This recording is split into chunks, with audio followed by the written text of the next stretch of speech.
mulia untuk diterima doa oleh Allah Subhanahu wa taala. Perhatikan ini yang kita ingin titik beratkan ya. Sekali lagi ini yang kita ingin titik beratkan. Ini benang merah yang harus kita bawahi dan kita tarik lurus dan kita ambil pelajaran darinya. Baik teman-teman sekalian, kita juga akan memberikan di pembukaan kita tentang masalah doa dan zikir ini.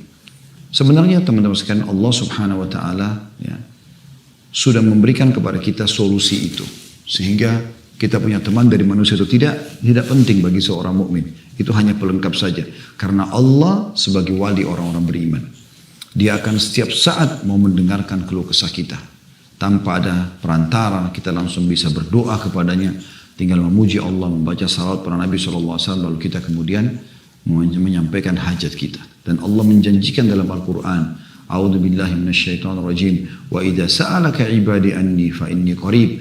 Hai Muhammad, kalau ditanyakan kepadamu dari hamba-hambaku tentang aku, katakan aku sangat dekat.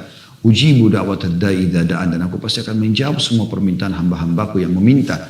Falyastajibuli, oleh karena itu mereka kembali kepadaku, minta kepadaku. Wal yu'minu bi, dan mereka beriman tentang keberadaanku, la'allahum yarshudun, agar mereka mendapatkan petunjuk.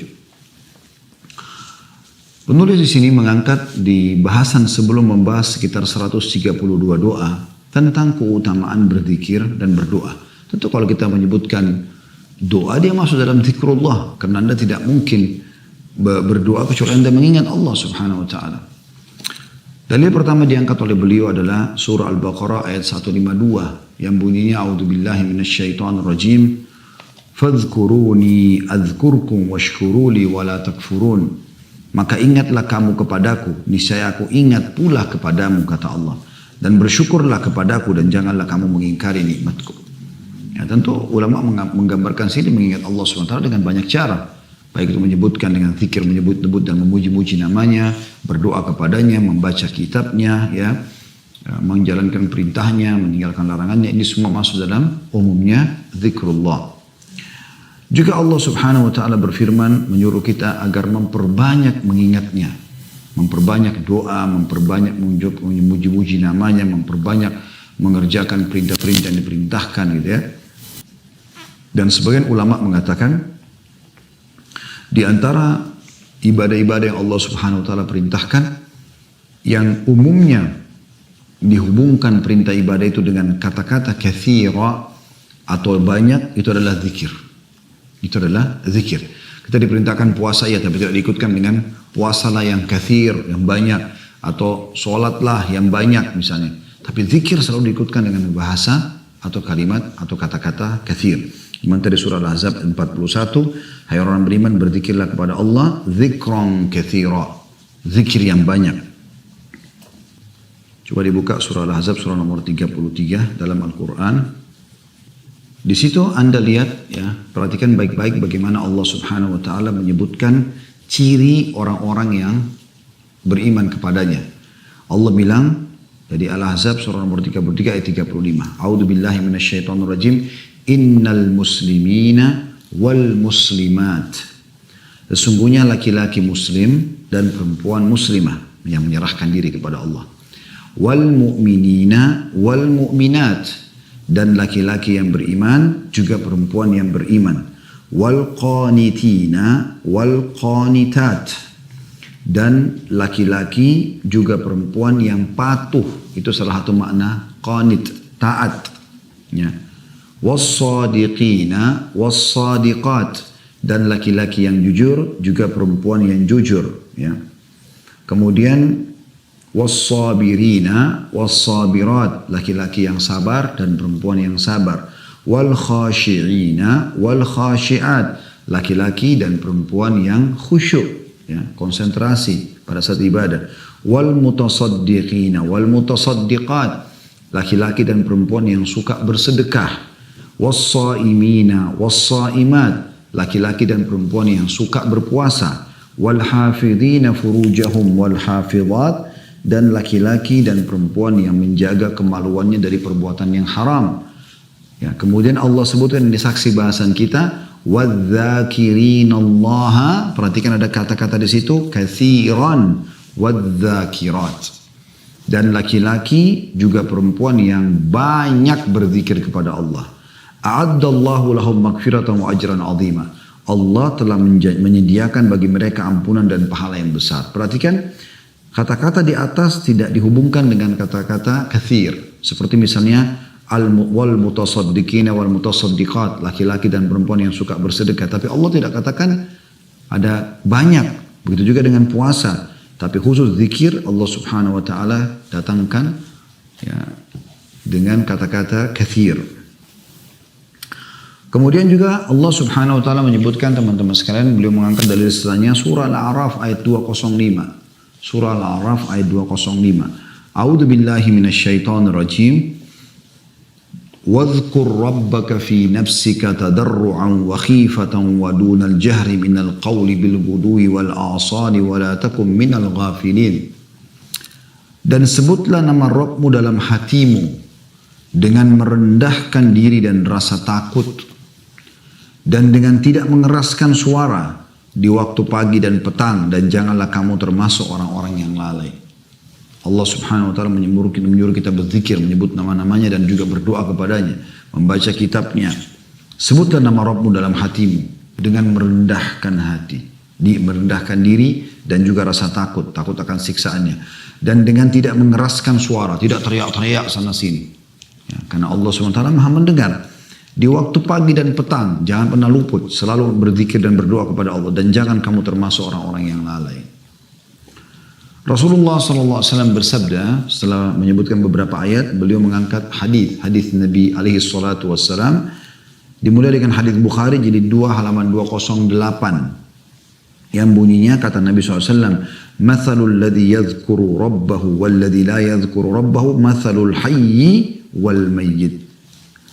Perumpamaan orang yang berzikir atau mengingat dan menyebut Rabbnya dibandingkan dengan orang yang tidak berzikir atau mengingat dan menyebut Rabbnya adalah seperti orang yang hidup dibandingkan dengan orang yang mati.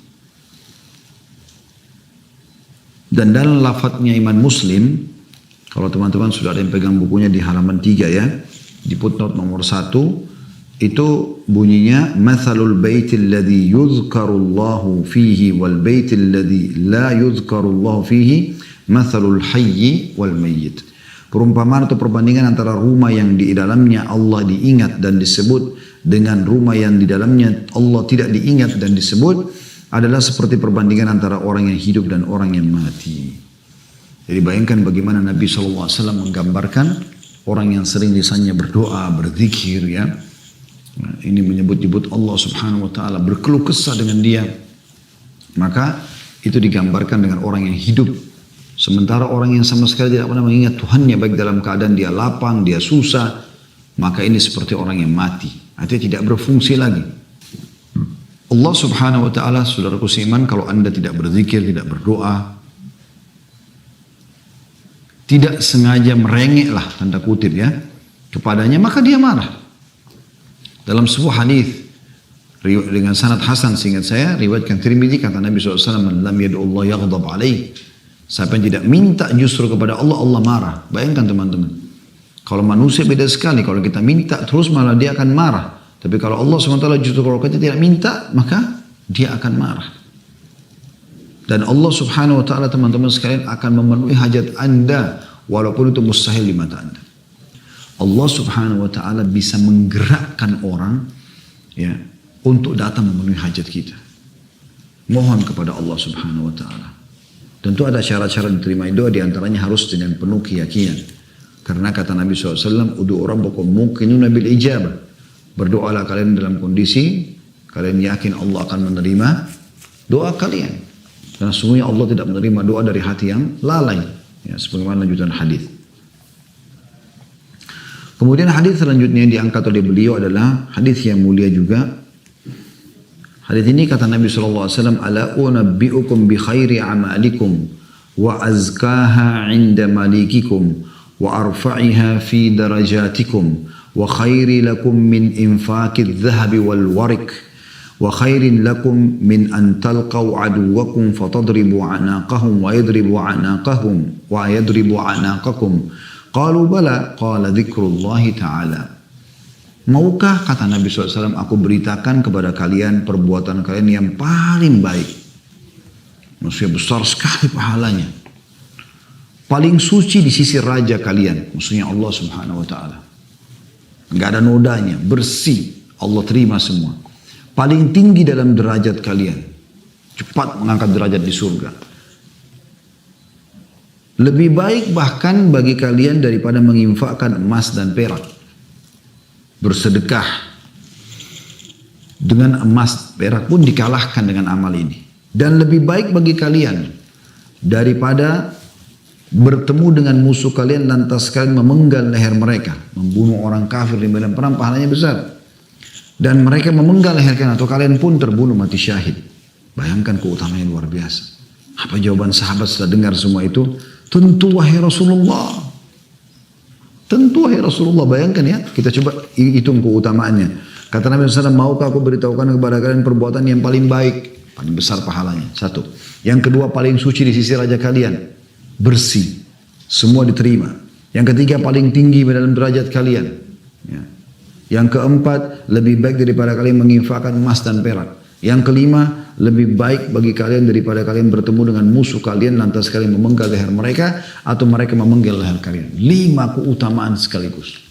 Jihad, infak, semuanya dikalahkan dengan ini. Maka kata para sahabat, tentu ya Rasulullah. Kita pun kalau hidup di zaman itu pasti kita mengatakan, tentu ya Rasulullah, amal apa nih? Lalu kata Nabi SAW sebuah kalimat sederhana.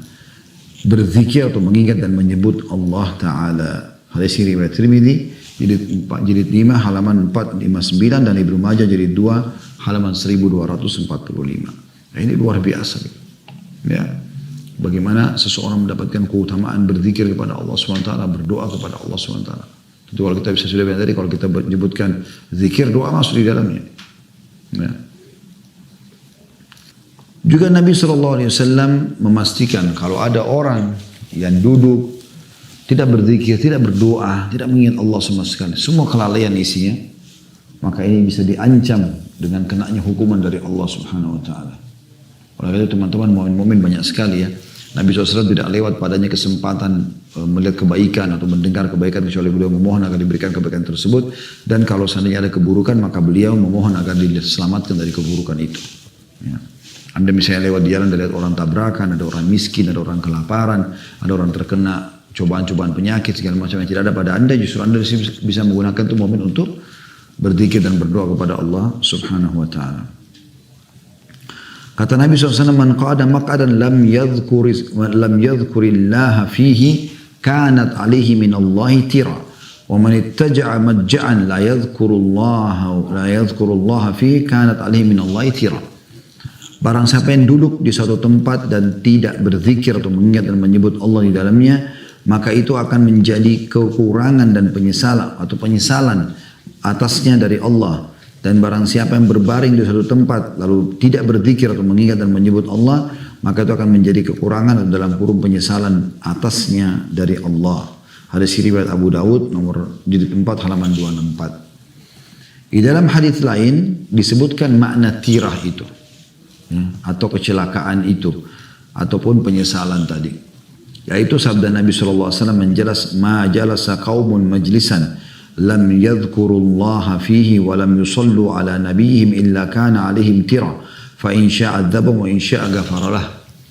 Tidaklah suatu kaum duduk di suatu majlis di mana mereka tidak berzikir atau mengingat dan menyebut Allah di dalamnya dan tidak membaca salawat pada nabinya Muhammad SAW kecuali akan menjadi kekurangan atau penyesalan atas mereka. Jika Allah menghendaki maka dia menyiksa mereka, dan jika dia kehendaki maka dia mengampuni mereka. Hadis riwayat Tirmidzi jilid 3 140. Jadi kita bisa lihat teman-teman sekalian bagaimana ya penekanan tentang harusnya seseorang itu berzikir, mengingat Allah Subhanahu Wa Taala, di antaranya doa itu adalah hal yang sangat ditekankan. Justru kalau orang jauh daripada itu semua, merasa tidak butuh dengan Allah Subhanahu Wa Taala, dia diancam dengan tirah atau penyesalan. Bisa bermakna tadi di hadis yang kedua tadi adalah Allah kalau ingin Allah hukum, kalau Allah ingin maafkan maka Allah maafkan. Dan yang terakhir yang kata beliau adalah hadis Nabi SAW, ma min qaumin yaqumuna min majlisin la yadhkuruna Allah fi illa qamu an mithli jifati himar wa kana lahum hasrah. Tidaklah satu kaum berdiri atau bubar dari satu majlis, kumpul-kumpul, nongkrong sama teman-teman atau keluarga, ngobrol-ngobrol, Tidaklah satu kaum berdiri bubar dari satu majelis di mana mereka tidak berzikir atau mengingat dan menyebut Allah di dalamnya, kecuali mereka berdiri laksana berdiri dari bangkai seekor keledai, dan hal itu menjadi penyesalan bagi mereka pada hari kiamat. Hadis riwayat Abu Daud di tempat halaman 264. Nah, jadi kita bisa lihat teman-teman di awal buku ini, beliau sebelum membahas zikir dan doa, beliau menekankan sekali tentang masalah pentingnya atau keutamaan untuk berzikir dan berdoa itu sendiri. Namun saya ingin titik beratkan dulu tentang masalah adab-adab berdoa, agar doa-doa Anda itu bisa dikabulkan oleh Allah Subhanahu wa taala. Mirip dengan kalau Anda ingin mengajukan sesuatu pada atasan Anda di perusahaan, tentu Anda ada protokolnya lah ya, supaya sesuai dengan protokol dan akhirnya diterima permintaan kita. Beliau menyebutkan itu, saya langsung masuk di akhir buku ya, karena di awal buku beliau sebutkan keutamaan zikir dan doa, di akhir buku beliau sebutkan ada pada berdoa. Di antaranya beliau menyebutkan 132 doa yang insya Allah mungkin kita akan bahas satu persatu bila Allah mudahkan masih berlanjut ke depannya ta'lim kita insya Allah. Yang pertama ada berdoa adalah mengawali doa dengan pujian kepada Allah dan bersalawat kepada Nabi SAW, kemudian menutup doa dengannya juga. Ya, ini banyak sekali penjelasan yang dipaparkan oleh para ulama berhubungan dengan masalah ini ya. Di antaranya diambil daripada hadis Nabi SAW yang sahih, kullu amrin la yubda bismillah fahuwa aqta. Semua perkara yang tidak dimulai dengan menyebut nama Allah maka dia terputus dari rahmat Allah. Ya. Jadi terputus dari rahmat Allah. Begitu juga dengan ada pernah sahabat masuk masjid kemudian tiba-tiba dia langsung mengatakan Allahumma gfirli. Ya Allah maafkanlah aku. Kata Nabi SAW, istajala adza. Orang ini buru-buru sekali. Harusnya dia memuji Allah dulu, membaca salawat pada diriku, kemudian baru dia menyampaikan hajatnya. Dalam riwayat lain kata Nabi SAW, semua doa yang tidak dimulai dengan salawat denganku maka akan terhijab, tertutup. Oleh karena itu minimal teman-teman bilang Alhamdulillah wassalatu wassalamu ala rasulillah. Itu bahasa Indonesia, segala puji bagi Allah dan juga salawat dan taslim kepada Nabi besar Muhammad sallallahu alaihi wa ala alihi wa sahbihi wasallam.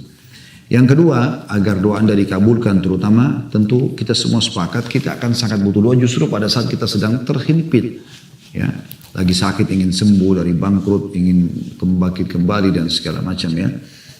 Maka kata beliau yang kedua adalah senantiasa berdoa di saat lapang dan juga sempit, senang ataupun susah. Ya. Ini ada putnot nomor 305 dikatakan sebagaimana diriwayatkan oleh Tirmidzi dan lainnya dan dihasankan oleh Al-Albani. Ya. Ada juga hadis Nabi SAW yang berbunyi, kenalilah Tuhanmu pada saat kau sedang lapang maka dia akan kenali kau pada saat kau sedang susah.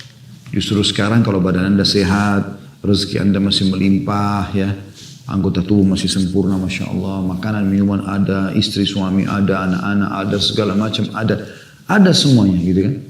Maka di saat ini kalau Anda berdoa kepada Allah SWT, justru di saat nanti kita lapang, Allah akan mudahkan diijabahnya doa kita. Yang ketiga tidak berdoa memohon agar keburukan menimpa keluarga, harta, anak-anak dan juga diri sendiri sebagaimana diriwayatkan oleh Imam Muslim. Kata Nabi SAW, jangan kalian mendoakan keburukan buat diri kalian, keluarga kalian dan harta kalian, karena bisa saja malaikat lewat lalu mengaminkan maka dikabulkanlah. Jadi jangan pernah membahasakan bahasa-bahasa yang bisa menjadi doa buruk buat diri kita sendiri. Misalnya orang lihat dirinya di kaca, kok saya jelek ya, kok mata saya begini ya, kok saya begini, oh saya sudah terlalu kelihatan tua dan segala macam. Ini bahasa-bahasa tidak perlu diucapkan. Lebih baik kita mengatakan Masya Allah, Allah masih berikan saya ketampanan, kecantikan, kulit yang sehat, rambut yang subur dan seterusnya. Ya. Kemudian yang keempat merendahkan suara ketika berdoa antara berbisik dan jahar atau terdengar. Sebagaimana disebutkan dalam riwayat dalam tafsir surah Al-A'raf ayat 205. Juga hadis riwayat Bukhari Muslim. Tadi sudah kita bacakan Al-A'raf itu ya. Kita disuruh berdoa kepada Allah Subhanahu wa taala dalam kondisi merendah, rasa takut, mengecilkan suara, tidak teriak-teriak. Kemudian yang kelima merendahkan dan menghinakan diri di hadapan Allah pada saat berdoa. Sebagaimana disebutkan dalam surah Al-An'am, ya, surah nomor 6, ayatnya 42 sama 63. Juga Al-A'raf 205. Ini menjelaskan tentang masalah kita dianjurkan untuk merendah ya, pada saat berdoa kepada Allah SWT.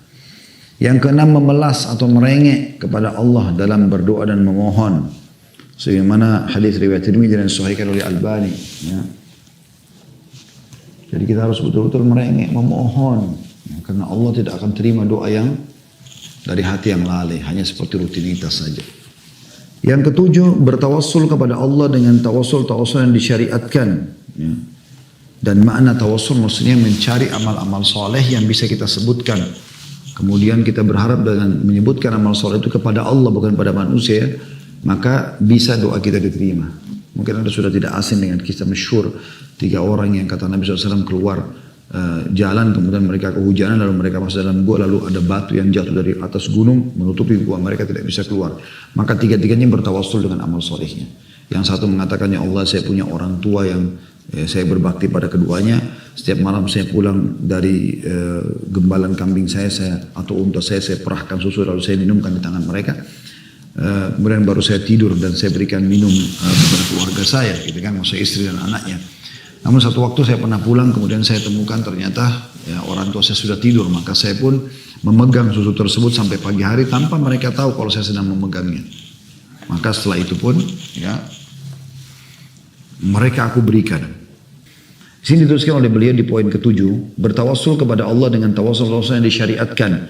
Seperti contohnya bertawassul dengan nama-nama dan sifat-sifat Allah dalam berdoa. Misalnya kita bilang, ya Ghafur, ikfirli, ya Tawwab, tub alaiya, wahai zat yang maha pengampun, ampunilah aku, wahai zat yang penerima tobat, terimalah tobatku, dan seterusnya. Kemudian yang B, masih di poin 7, bertawassul dengan amal-amal soleh yang pernah dilakukan. Ini sebagaimana tadi saya kasihkan contoh, 3 orang yang terkurung di gua. Poin C, bertawassul dengan doa orang-orang soleh yang masih hidup. Ya, Anda boleh ya datang kepada orang soleh lalu Anda minta agar dia doakan kepada kita, baik itu orang tua kita atau orang-orang lain. Yang ke-8, mengakui dosa-dosa dan mensyukuri nikmat-nikmat Allah saat berdoa. Ya, berdasarkan hadis Bukhari. Jadi kalau kita punya dosa, kita mengatakan, ya Allah, aku akui dosaku padamu, ya Allah, maafkanlah aku, dan jangan aku haramkan aku dari rezekimu karena dosa itu, dan seterusnya. Yang ke-9, tidak memaksakan diri untuk bersajak dalam berdoa.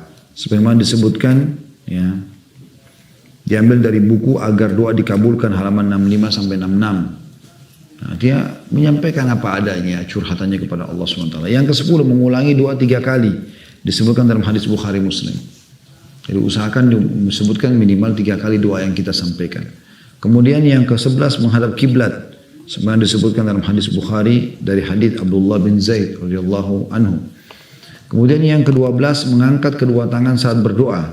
Ini juga diambil dari buku sama Agar Doa Dikabulkan halaman 67 sampai 68. Ya, kemudian yang ke-14, menangis ketika berdoa karena takut kepada Allah. Ini juga diambil dari buku yang sama di halaman 68 sampai 70. Kemudian yang ke-13, yang ke-12 tadi mengangkat kedua tangan saat berdoa. Yang ini ada hadisnya, kata Nabi SAW, Allah malu mengembalikan tangan hamba yang diangkat ke langit dalam keadaan kosong. Maksudnya dikembalikan dalam keadaan kosong. Yang ke-13, berwuduk sebelum berdoa. Ini termasuk adab yang penting ya. Berwuduk sebelum berdoa, walaupun ini bukan keharusan tapi sunnah. Yang ke-14, menangis ketika berdoa karena takut kepada Allah. Jadi kalau kita pernah berbuat dosa, khawatir Allah hukum dan segala macam, itu bagian daripada hal yang sangat ditekankan. Yang ke-15, menampakkan rasa butuh kepada Allah saat berdoa. Dan jangan acuh tak acuh, tapi tunjukkan kebetulannya seperti Anda kalau minta pada atasan Anda. Atau Anda lagi terlilit utang gitu kan. Dan Anda pengen agar meminjam uang kepada seseorang. Kira-kira bagaimana Anda meyakinkan orang tersebut? Mungkin Anda sambil menangis, Anda datangkan anak Anda yang susah, yang beberapa hari nggak makan dan segala macam. Anda datangkan bukti-bukti kalau Anda memang terlilit utang dan dikejar oleh orang-orang. Supaya Anda yakinkan kepada dia. Maka Anda harusnya tunjukkan rasa butuh itu kepada Allah. Yang ke-16, memulai berdoa untuk diri sendiri apabila berdoa untuk orang lain. Atau sebelum berdoa untuk orang lain. Selalu doakan diri sendiri dulu. Dan ini disebutkan dari hadis riwayat Tirmidzi dan disahihkan oleh Albani. Yang ke-17, tidak melampaui batas dalam berdoa. Ya, berdasarkan hadis Abu Daud dan dihasankan oleh Albani. Jadi tidak melampaui batas dalam berdoa. Maksudnya meminta hal-hal yang memang sudah tidak mungkin gitu ya. Seperti minta dihilangkan malam, dihilangkan siang, berubah jenis kelamin dan segala macam, ini nggak mungkin.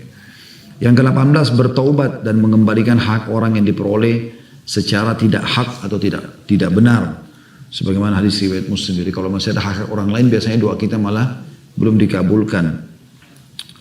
Kemudian yang ke-19 ya, berdoa untuk kebaikan kedua orang tua dan diri sendiri. Sebagaimana hadis riwayat disebutkan dalam Al-Quran surah Al-Isra ayat 24, Ibrahim ayat 41 dan Nuh ayat 28. Yang ke-20 berdoa untuk diri sendiri dan untuk orang-orang mukmin. Tadi kan berdoa untuk kedua orang tua, poin 19 dan diri sendiri. Kalau poin 20 berdoa untuk diri sendiri dan juga orang-orang beriman. Doa yang masyhur dalam Al-Quran ya Rabbana ighfir lana wa li ikhwanina alladziina sabaquna bil iman. Wahai Tuhan kami, ampunilah kami dan orang-orang yang mendahului kami dari beriman, ya, yang sudah beriman. Wala taj'al fi qulubina ghillan lil ladzina amanu. Ya Allah, jangan kau jadikan dalam hati kami kebencian terhadap orang-orang beriman. Rabbana innaka raufur rahim. Maksudnya Allah engkau maha lembut dan maha pengasih. Plus tidak boleh berdoa kecuali kepada Allah. Kecuali kepada Allah. Dan ini hal mendasar teman-teman yang harus kita garis bawahi. Izinkan saya tutup teman-teman sekalian pertemuan kita ini dengan momen-momen diterimanya doa. Yang pertama kata beliau adalah malam Lailatul Qadar. Ini sudah masyhur ya. Kemudian yang kedua antara azan dan iqamah. Nah, ini usahakan teman-teman selalu luangkan waktu karena azan iqamah itu pendek sekali waktunya. Tapi Allah Subhanahu wa taala kabulkan ya. Karena kata Nabi SAW di dalam hadis yang diriwayatkan oleh Tirmidzi dan disahihkan Al-Albani, doa di antara azan dan iqamah tidak ditolak. Kemudian di penghujung malam, ya, jelang subuh itu sepertiga malam, itu jelas hadisnya di mana Nabi SAW bersabda, kalau tertinggal sepertiga malam maka Allah akan turun ke langit bumi lalu bertanya kepada para malaikat, adakah yang memohon saya berikan, adakah yang minta tolong saya tolong, adakah yang punya hajat saya penuhi. Kemudian juga saat mendengarkan ya, panggilan azan menuju sholat fardu, sebagaimana disebutkan dalam hadis Abu Daud dan disahihkan oleh Albani. Ya. Juga termasuk ketika hujan turun, ya. Sebagaimana disebutkan dalam hadis riwayat Abu Daud dan dihasankan oleh Albani. Ini sekarang lagi mau masuk musim hujan ya. Ini sangat luar biasa waktu-waktu yang mustajab doa. Banyak orang berkeluh kesah. Harusnya kita selalu berdoa kepada Allah Subhanahu wa taala. Kemudian yang selanjutnya adalah saat pertempuran dalam jihad sedang berkecamuk. Sebagaimana disebutkan dalam hadis riwayat Abu Daud dan disahihkan oleh Albani. Kalau terjadi peperangan ya.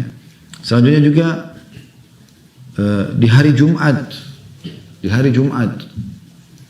Ya, khilaf di antara ulama, tapi ada dua pendapat mengatakan yang pada saat khatib di atas mimbar sampai diqamahkan salat, makanya di khutbah kedua selalu khatib berdoa.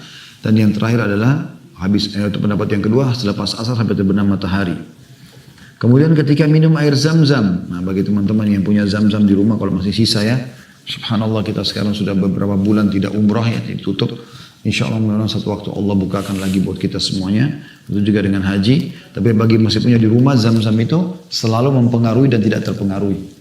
Ya, saya beberapa kali dicuplikan, beberapa kali diangkat dan diadakan penelitian. Ternyata zam-zam itu kalau satu tetesnya dicampur dengan 1000 tetes yang lain pun maka bahkan berubah menjadi zam-zam juga. Jadi Anda sebenarnya tidak perlu kehabisan zam-zam gitu. Zam-zam yang ada di galon diisi lagi dengan air biasa kalau sudah berkurang gitu. Kemudian selanjutnya pada saat sedang sujud, ya, khilaf di antara ulama boleh pakai bahasa Indonesia atau tidak. Ya. Ini khilaf di antara ulama. Sebelumnya di sholat sunnah ini masih banyak ya pendapat ulama yang membolehkan, tapi lebih cenderung orang lebih baik ya bahasa Indonesia digunakan di luar sholat saja. Kemudian selanjutnya adalah ketika terbangun di malam hari, khususnya kalau dia membaca La ilaha illallah wahdahu la syarikalah lahul mulku wa lahul hamdu wa huwa ala kulli syai'in qadir. Tidak Tuhan yang berhak disembah kecuali Dia dan tidak ada sekutu bersamanya. Ya. Subhanallah walhamdulillah wa la ilaha illallah wallahu akbar. 4 zikir yang masyhur. Subhanallah maha suci Allah. Subhanallah walhamdulillah segala puji bagi Allah wa la ilaha illallah. Tidak Tuhan yang berhak disembah kecuali Allah. Wallahu akbar. Allah maha besar. Kemudian yang zikir terakhir adalah wala haula wala quwata illa billahil aliyil azim. Tidak ada daya dan kekuatan kecuali milik Allah yang maha mengetahui. Ya. Kalau orang baca ini pada saat terkaget di malam hari, maka Allah pun akan mengampuni dosa-dosanya yang lalu. Kalau dia berdoa akan diterima dan kalau dia sholat akan diterima. Ya. Begitu juga dengan membaca, libatkan dalam doa kita doanya Dhannun. Dhannun ini Nabi Yunus AS. Nabi Yunus itu dalam perut ikan paus, beliau membaca apa? La ilaha illa anta subhanaka inni kuntu minadh dhalimin. Siapa yang membaca ini kata Nabi SAW dalam doanya, maka Allah akan kabulkan doanya. Hadis ini diriwayatkan oleh Tirmidzi dan disahihkan oleh Albani. Juga saat ditimpa bencana, sebagaimana hadis riwayat Muslim, ini juga doa dikabulkan oleh Allah Subhanahu wa taala. Justru pada saat ada masalah, kita berdoa karena kita dianggap orang-orang yang sedang membutuhkan atau muttar, ya. Juga termasuk setelah seorang muslim meninggal dunia, ya. Riwayatkan Imam Muslim, maksudnya orang yang hidup mendoakan orang yang sudah mati, ya. Kemudian juga doa yang dibaca dari orang-orang yang masih hidup, yang saleh, yang kedekatan dirinya kepada Allah Subhanahu wa taala sangat bagus, maka itu dikabulkan. Juga masuk dalamnya doa muslim terhadap muslim yang lain. Jadi kalau Anda didoakan oleh muslim siapapun ala zahril ghaib, tidak nampak depan mata, dia doakan kita sembunyi-sembunyi, maka itu juga dikabulkan oleh Allah Subhanahu wa taala. Kemudian juga di bulan Ramadan, yang sudah masyhur ini, diterima doanya, ya, orang-orang yang berdoa, terutama yang puasa. Kemudian ketika ayam berkokok, ya, semuanya disebutkan dalam hadis Bukhari Muslim semuanya ini, kalau ya akan dikabulkan doa pada saat kita mendengarkan kokokan ayam. Kata Nabi SAW, kalau kalian dengarkan kokokan ayam, maka sebaiknya ya Anda berdoa. Ya. Berdoalah karena dia sedang melihat apa yang tidak melihat kalian, maksudnya melihat para malaikat, gitu ya. Dan yang terakhir teman-teman sekalian adalah berdoa pada hari-hari 10 awal bulan Zulhijjah kata beliau, dan disebutkan sebagaimana disebutkan dalam hadis Bukhari. Karena hari ini adalah hari yang paling dicintai oleh Allah Subhanahu wa taala. Termasuk dalamnya juga adalah hari Arafah yang tanggal 9 yang sudah masyhur, ya. Itu diterimanya doa, ya. Kemudian di Masy'aril Haram, di Muzdalifah, di Mina, di Arafah, ini semua termasuk hari-hari yang mulia untuk diterima doa oleh Allah Subhanahu wa taala.